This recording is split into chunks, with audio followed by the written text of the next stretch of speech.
So a lot of people have been commenting in the last 12 to 14 hours, what would Victoria be like if Daniel Andrews was charged back in 2013 for the bike incident involving Ryan in Mornington Peninsula? So all of us will never even know what his political career would look like if he was charged by Victoria Police and didn't withhold this evidence over the last 11 years. But I thought I would make a quick video and read what I found Grok would suggest would have happened if Daniel Andrews was charged for running over Ryan back in 2013. So I actually put this into Grok last night and it came up with quite a lot of potential scenarios, and I wanted to really quickly read it and get your guys' thoughts because this happened in 2013, so 11 years ago, and much like Ryan, I was probably only about 20, 21, I think I was.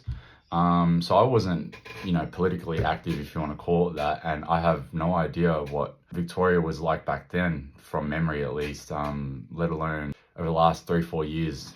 I basically have a passionate disdain for the state. But so this was the prompt anyway. So the prompt that I put in is, what would Daniel Andrews' political career look like if he was charged for running over a teenage boy in 2013? And the answer that Grok gave me was, if Daniel Andrews, the former Premier of Victoria, had been charged for running over a teenage boy in 2013, his political career would likely have taken a significant different path.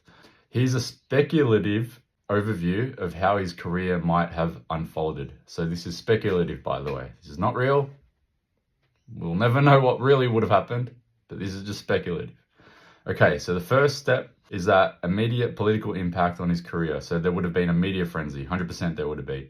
The incident would likely have caused a massive media storm, overshadowing all other political news in Victoria, potentially nationally. The public and media scrutiny would be intense, focusing on the legal, moral, and political implications of the event. So I don't even know what would be considered political news in Victoria in 2013. So maybe someone could let me know in the comments. But yeah, 100% agree there would have been a media frenzy, especially now considering that all of this has been unearthed. Public perception of Daniel Andrews, so his image.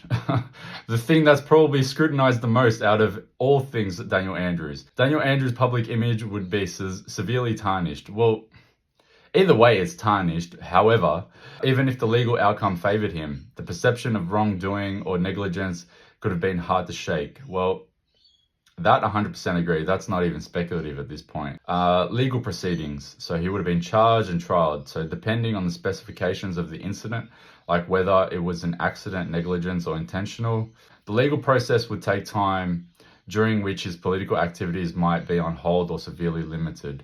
The outcome. So if he was convicted, any form of imprisonment or even a lesser sentence would effectively end his career in frontline politics at the time. Not guilty verdict might still leave a shadow over his career due to public opinion. So even though all of this is speculative based on an 11-year run, it's kind of a foreshadowing as well, because a lot of this stuff has actually come to bear.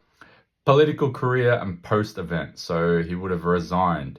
It's likely he would have resigned or been pressured to resign from his position, whether as a minister at the time or later as premier, depending on when the charges were brought to light.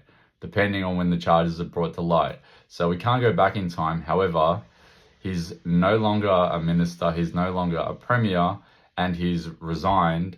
And now he's got this cushy job as a chair of a mental health facility in Victoria for the youth. So maybe if the police want to, bring back some integrity in the department, they bring charges back to light. Maybe we can put an end to all this craziness with regards to his new job.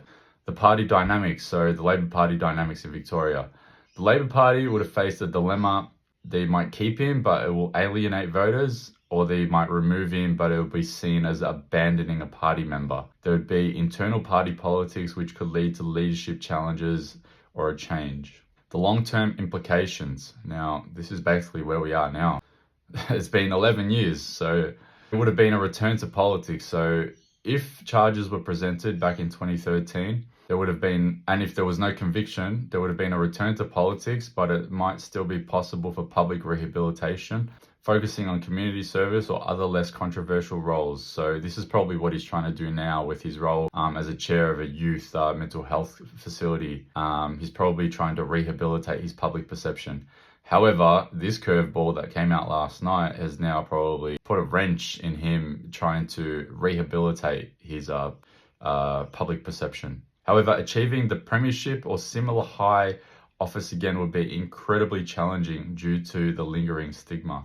Yeah, so he's resigned from his role, effectively given up his position as a member of parliament. There's no chance for that to happen anyway. Alternative roles. If his political career in mainstream media was untenable, which that's where we are at this stage of the game, he might be shifted towards advisory roles, lobbyist positions, or other political spheres where direct public electoral support isn't required. So this is where we are right now with his role now.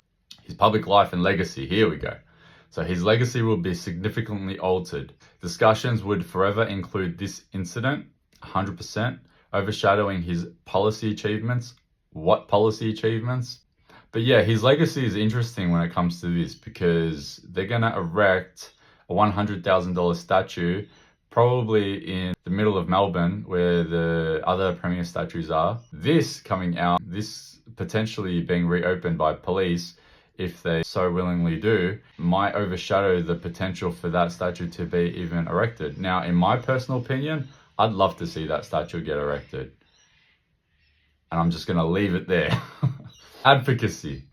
Interestingly, if we were to channel this experience into advocacy for road safety, criminal justice reform, or mental health, here we go, if the event led to personal reflection, it could provide new, albeit very different public role. So this is basically not even speculative again. This is basically where we are right now, which is kind of interesting that this has generated these foreshadowings. So I guess with regards to advocacy, the police have the potential to open this case, say that we want to advocate for road safety laws. We want to make sure that this doesn't happen again with the criminal justice system.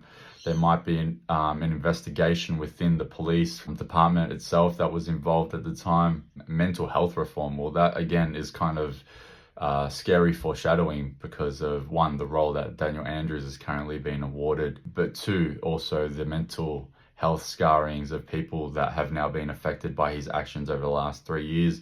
But absolutely more importantly, the mental scarring and the physical scarring that has affected Ryan from being involved in this incident to begin with. It concludes by saying this scenario assumes a world where such an event was public knowledge. It absolutely is public knowledge, and it was legally pursued. Hopefully it is legally pursued, which in reality might have been handled differently due to various factors, including legal advice, evidence, and political maneuvering. However, in this speculative context, his political career would likely have either halted or drastically been altered, and with a return to prominence being an uphill and contingent on many factors, including a public opinion, legal outcomes, and personal resilience. It's kind of interesting how it's concluded this sentence. So saying, with the return to prominence being uphill and contingent on many factors, including public opinion, which is very, very negative.